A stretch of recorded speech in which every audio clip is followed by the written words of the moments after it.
no kubaho ubufasha kugira ngo bahangane n'ibibangaruka z'ibibazo bahuye nabyo. Urumva objective uri kuvuga ufite? Urumva no kubasubiza mu ishuri kugira ngo bige nubwo gukorerwa ihohoterwa ukabyara ntibivuze ko wava mu ishuri. Ugomba kwiga nubwo wafite umwana kugira ngo nawe uzagere icyo wigezaho. Ngo sindi ya gatatu. Urumva no gufasha abana kubona ubutabera. Izi NGO zirakora ubwo ntizibaye nk'izo objective enye gufasha abana kubona ubutabera. Niyo zaba ari izo gusa ukaguma aho niyo wavuga izo enye gusa. Ese umuntu uri Nyamasheke ukavuga uti intego yacu ni uguharanira yuko nta mwana w'umunyarwanda kazi ugomba guhohoterwa ngo abyara atarageza ku myaka 18. Ukaba ufite iyo ntego kandi ko no mu gihe bibaye agomba kubona ubutabera. Ukavuga ngo iyo ntego niyo mfite. Tema umuntu uri Nyagatare, umuntu uri Gatsibo, umuntu uri Kayonza, umuntu uri Nyamasheke, umuntu uri Rusizi, umuntu uri Rulindo na Gicumbi na Musanze na Rubavu. Izi NGO zibageraho gute? Zibafasha gute? Ese ko numva niyo zose urumva most of them niyo zaba zihuriye muri zo.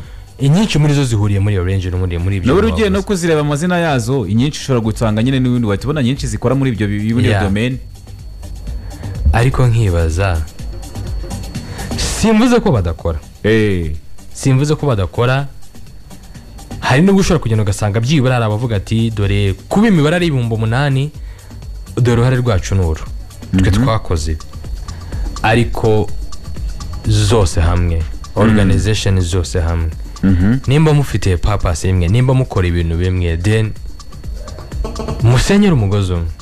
Ibyo gusenyera umugozi umwe byo bona ntabyo nyine kubera ko cya kintu cy'amafaranga wavuze za nyungu za ndonke uzi na conflict birimo hagati y'izo organization huko ishingiye kuri ku bukungu, conflict of interest ku nyungu. Ni gute imiryango idaharaniye nyungu ipfa inyungu? Nibyo mba nkubwira nyine. Reka ntusagira umuntu kubeshya nta muryango uba udaharanira inyungu. Ikibazo kirabaza ngo ni gute umuryango udaharanira inyungu? Ikinyarwanda ariko n'undi nyungu. Ikinyarwanda ariko nacyo niyo ari Ikinyarwanda. Ariko ni non profit organization. Reka tubivane mu Kinyarwanda. Bagiye badushuka. Reka tubivane mu Kinyarwanda. Ariko urinde udaharanira inyungu sha. Non profit organization. Yene wowe urinde, wowe uri Yesu ugomba kuba ushinga umuryango ukagenda ukaba wicaye hariya rwose urimo urakodesha inzu yo gukoreramo, urimo uratega, urimo urashaka amafaranga, urimo uragenda ukajya kuyakuye hese we inyungu ufitemo niyihera. Ndagira ngo nkubwire yuko iriya miryango itanatanga na 30% by'amafaranga bigomba guha abagenerwa bikorwa. Aho bapfa gasoni ni 30%. Arakora projet kavuga ati projet wenda niyo gufata abatini na mothers. Tini mothers wenda bo muri Gasabo district 100. Akora iyo projet nziza idanangire pe yerekane na outcomes zayo. Avuga ati wenda abana tugeza abashingira koperative ebyiri. Koperative zizaba zikora ibi sibyo kugira ngo bivane mu bukene babashe kuhangana n'ingaruka nyine batewe na bya bibazo bahuye nabyo. Iyo projet wenda ikaba ifite ibihumbi 100 by'amadolari. Ibyo bihumbi 100 muri budget uba warerekanye uko azakoreshwa sibyo.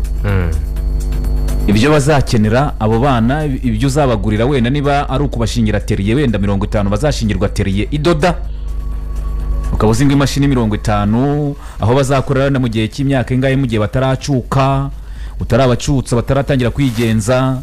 Ibindi bazakenera mu kwiga mbere mu kubahugura mbere ibyo byose biba biri detail. Urumva ugafata indi koperative wenda ku rundi ruhande hirya kavuga ati wenda koperative yo izaba wenda ikora isuku, bazigisha ibijyanye no gukora isuku, hanyuma bajye bakora isuku kinyamwuga wenda mu bafite company ikora isuku birashoboka n'urugero. Noneho ya mafaranga yose bari detail rwose na essence n'igihumbi nayo bwose ugomba gutanga raporo ku mutera nkunga. sibyo yego ariko none hari igihe uzasanga we muri ibyo byose nta n'ahantu ubona hari igiceri wowe cyawe kirimo urumva none ukibaza wowe byane bavugaga ngo wowe wa mugani wawe mu muryango wawe udaharanira inyungu wowe ubahute ko tukubona ugenda mu modoka nziza ko tukubona uba mu nzu nziza ko tukubona amafaranga avaye kandi uvuga ko udaharanira inyungu no muri proje uba watanze nta hantu bigaragara yuko uzabona amafaranga nayo barimo ushobora no gusanga wenda amafaranga baguhaye nka ya facilitation amafaranga agomba kugufasha mu ishyirwa bikorwa mu bikorwa ry'uwo mushinga niba uri umuyobozi akubwira ngo nuzajya kuvugana n'abayobozi ushaka ibyangombwa n'ibiki izo fre akaba arizo bagomba kukwishyura ari ukibaza ngo wowe urinde ugomba gukora nyine nta nyungu ugamije ndagira ngo nkumenyeshe yuko icyo gihe cy'abagomba gukora noneho ni igiki no gupyeta babana urumva niba yaguze imashini y'ibihumbi 200 akavuga ko yaguze imashini y'ibihumbi 400 cyangwa 500 akazatanga raporo ko nyine y'amafaranga yakoreshejwe kwa kundi ariko ibiri kuri tere bitandukanye n'ibyo mu mpapuro naho ngaho NGO zikora amafaranga ntazagira undi ubona kubeshya aya mafaranga ziba zagira ubona mu buryo butomoye nangaye navuga ngo NGO ikiza nyirayo kuruta gukiza abanyamuryango kurusha gukiza bifasha abifasha niyo mpamvu uvuga ngo urafashe umuntu umwaka umwe 2 3 5 ariko ugasanga n'ubundi arushaho gukena ahubwo urarushaho gukena nibyo bintu bita bikoreka nyine ibyo bintu ko harimo gusobanya none warangiza ugasanga nibo bicaye muri ziriya nama izo NGO nizo baba batumiye abafatanya bikorwa baba batumiye ariko bagombye kuba bazana n'abana bagatangwa myara bakumva gahinda kaba ari abana kora ko ngo umusonga wuri ntukubuza gusinzira uragiye mu nama yo kuvuga ibibazo abo bana bahura nabyo n'iki yego urimo urabyurasaba ariko kugeza ryari nusungo wansobanurira gute kugeza amagingo aya ngaya niyo wanafatira kuri ya mibare yavuze ibihumbi 8 wamuza ngo muri abana ibihumbi 8 abahawe ubutabera ni bangaye abagabo ibihumbi 8 umwaka ushize batawe muri yombi kubera guhohotera bari abana yego oya uratekereza ko abagabo 8 bari muri gereza kubera guhohotera bari abana uzi ko nta ushobora gusanga nta na 30% mu gihe bikimeze kuriya ntuzambwire ko ikibazo kizakemuka kwica gitera biti cy'umutera dufite ikibazo cy'uburere mu muryango umubyeyi witwa umubyeyi ko kwijana kwijana ninde none surambwira ko bari abana baterwa inda n'abana bagenzi babo igisubizo ni oya ntabwo baziterwa n'abana bagenzi babo baziterwa n'abagabo bari aho ngaho bakuru abasaza ariko basa nk'abasaziye ubusa ariko ibingibi ni igihugu cyamaze kubibona ko gifite ikibazo ariko nanone imbaraga zishyirwamo ubona ko zitajyanye n'uburyo bwo gusubiza ikibazo burundu urimo urabyumva ubona yuko imbaraga zishyirwamo rwose zitajyanye n'uburyo bwo gusubiza ikibazo mu buryo butomoye nyine 100% kubera yuko rero ugasanga kino kibazo kirahora kivugwa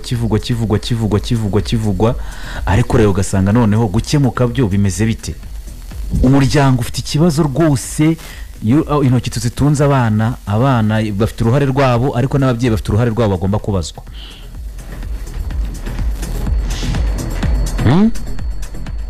ari ukibaza ngo iki kibazo ko cyabaye nk'icyorezo imbaraga n'umuvuduko bifite n'imbaraga zo kugikemura ubona bingana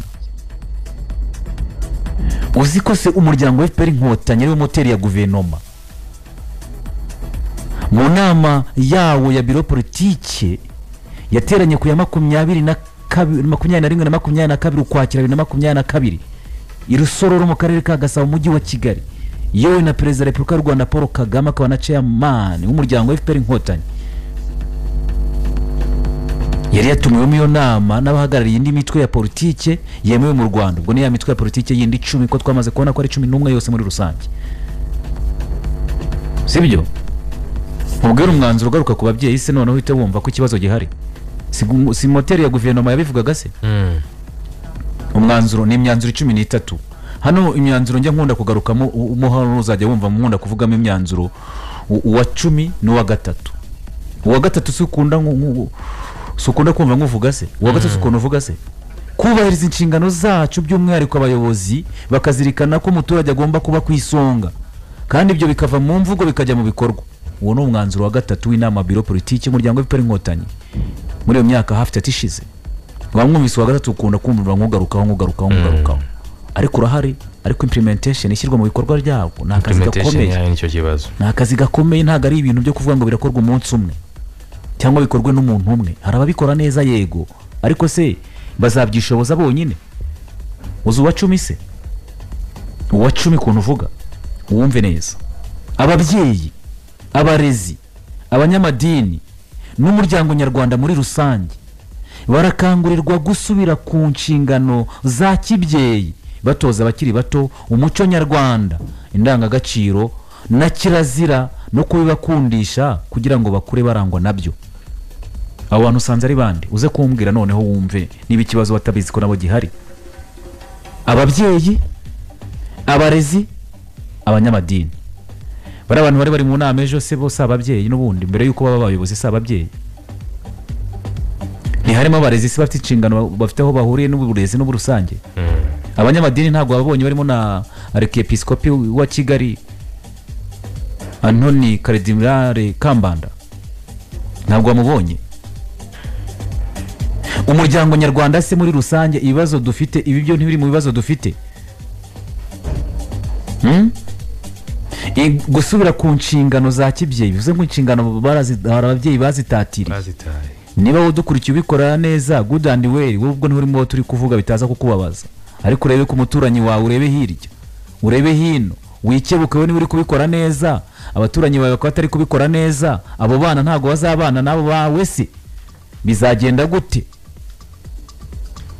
Noneho izo nshingano za kibyeyi yise ngo tubatoze indangagaciro na kirazira ababyeyi bo barazifite kandi uko umuntu atanga icyo afite.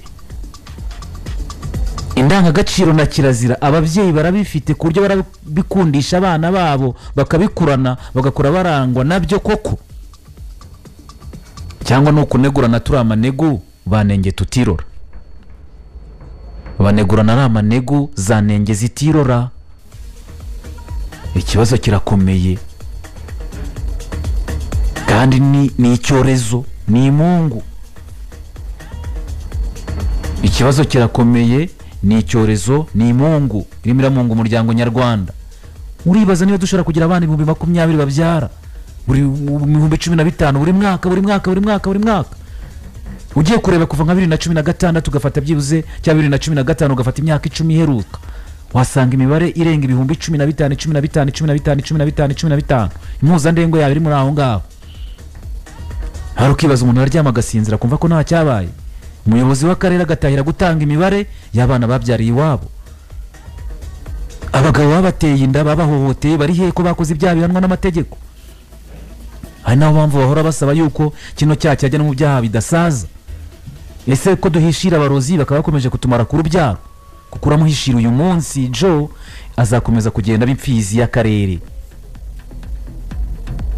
kora ko nadahanwa uyu munsi ejo azatera indinda. Hari abantu barwaye indwara yo kumva yuko bajya baryamana na turiya twana duto tutageza ku myaka 18 kora ko utabera udakoza akazi kabwo ngo ahanwe ajye kubiryozwa nyine yumva ko nta kibazo gihara akomeza kubikora akabigira umuco mubi kandi ari kwangiza umuryango nyarwanda. Abantu baze kuduha ibitekerezo kuri ingingo batubwire niki cyakorwa.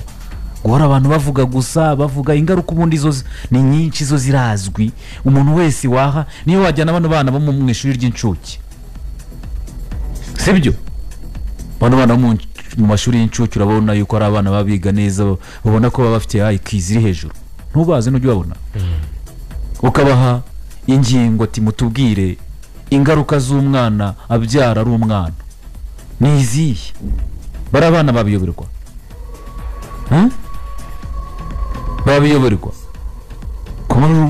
ingaruka zirumvikana, buri muntu wese ufite ubwenge arazibona, zirahari ziremereye. Ubwiyongere bw'inda zitateganyijwe ziterwa abangavu mu Rwanda n'ibibazo bahura nabyo bikomeje kwiyongera umunsi ku wundi. Iki ni gitangazamakuru ni inkuru yo mu mwaka wa 2024.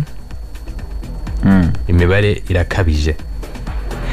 Ni ikibazo kimaze imyaka, kuko nko mu mwaka wa 2017 abangavu batewe inda zitateganyijwe bari 17,331, barazamuka bagera ku 23,622 mu mwaka wa 2019. Mu mwaka wa 2020 baragabanutse kubera ikibazo cya corona, bagera ku 19,701, ariko mu mwaka wa 2021 imbere yazamutse kugera ku 23,534 buri mwaka. Ibaze 2023 hafi 800 muri buri karere, kuko ufashe 800 ugakuba 30 byaba 2024. Igitenye cye niki iyo bamaze kubyara nta bufasha nta butabera, tukaryama tugasinzira pe yaezaye n'iciwo nuko, kandi ngo zifite abanyamategeko bagomba gufasha abo bana. Bafashije bangaye mu gihe umaze, babafashije iki, bavuye bageze he, ku imibare ikomeze kwiyongera se bimeze bite? Ngaho nawe nyumvira, ese wowe dukurikiye iyo ubyumvise wumva hakorwa iki? Ubu n'ubushakashatsi nakubiraga bwakozwe n'umuryango mpuzamahanga uharanira amahoro arambye Interpeace ku bufatanye n'ikigo cy'igihugu gishinzwe ubuzima RBC, bwagaragaje ko abangavu 84 n'ibice 16% batahawe ubufasha nyuma yo kubyara, bwaba ubwa serivisi z'ubuzima, ubwo mu mutwe n'ubw'imibereho isanzwe. Ibaze iyo mibare yose maze kukubwira, 44%, 84 I mean, nta bufasha na bumwe bahawe, haba ubw'ubuzima, haba ubwo imibereho, haba ubwo mu mutwe, like ningaho nta kintu cyabaye. Urumva ko ni ikibazo gikomeye. Namwe muze kuduha ibitekerezo kuri telefone mutubwire niki cyakorwa. Abantu 23 nushyiraho umwana wiwe baba 45 bari kuba kabiri, bishobora kurenga ko muri abantu mu byo 23 ntihaburamo wabyaye impanga. Byaye impanga probably hari ubyaye bwa kabiri.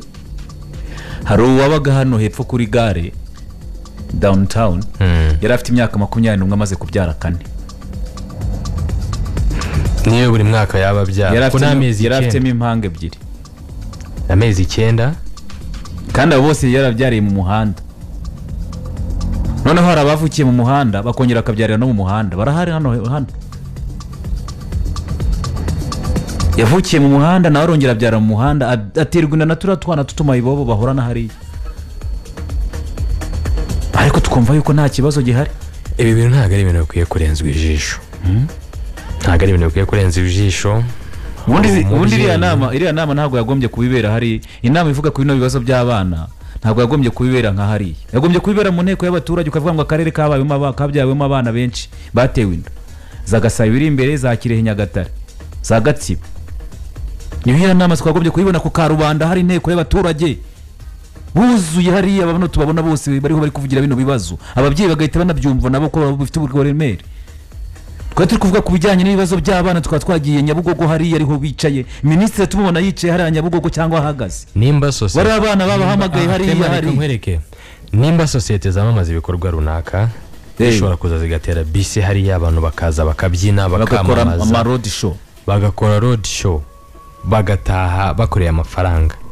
Aha turi kuvuga ubuzima bw'abanyagihugu Clement, turi kuvuga u Rwanda rw'ejo hazaza mu myaka 20-30 iri imbere. Abo bantu 40 yaruvuze ejo nibagira amahirwe yo kubyara abandi bantu bazikuba, ariko ba 80 bagere mu 100. Uri urambwira ko mwana w'imyaka 15 16 yabyaye abagize amahirwe yo kubyara cyangwa abagize ibyago? Oya ni ibyago. Nubwo mu myaka 15 iri imbere, nubwo mu Banyarwanda umubyaza abafite 30, umwana nawe afite 15. Nubwo tuvuga ngo umwana no umugisha, umwana w'imyaka 14 15 16 yabyaye bari umugisha cyangwa bari ibyago? Nta bantu uzi bagize imigisha ikabarenga. Umwana w'imyaka 15 16 yabyaye ari umugisha cyangwa bari ibyago? Biba bigoye kubisobanura. Ni ibyago. nta mugisha urimo aho ngaho. Katugaruke mu kanya gatoya cyane. Hii ni Capital FM Fresh S4 Kigali. Tugeze ku isaha y'isa 2:44. Hit after hit. Hit music station. This is 103.5 Capital FM. Fresh hits for Kigali. Koresha umuti w'amenyo Somke Bamboo Charcoal cyangwa Somke Mint kubw'amenyo akeye n'impumuro yo mu kanwa itaguteza abantu. Moa bisobanuye igikundiro kuko wayikoresheje adakeneye undi muranga. Ni mu gihe kandi tuyikesha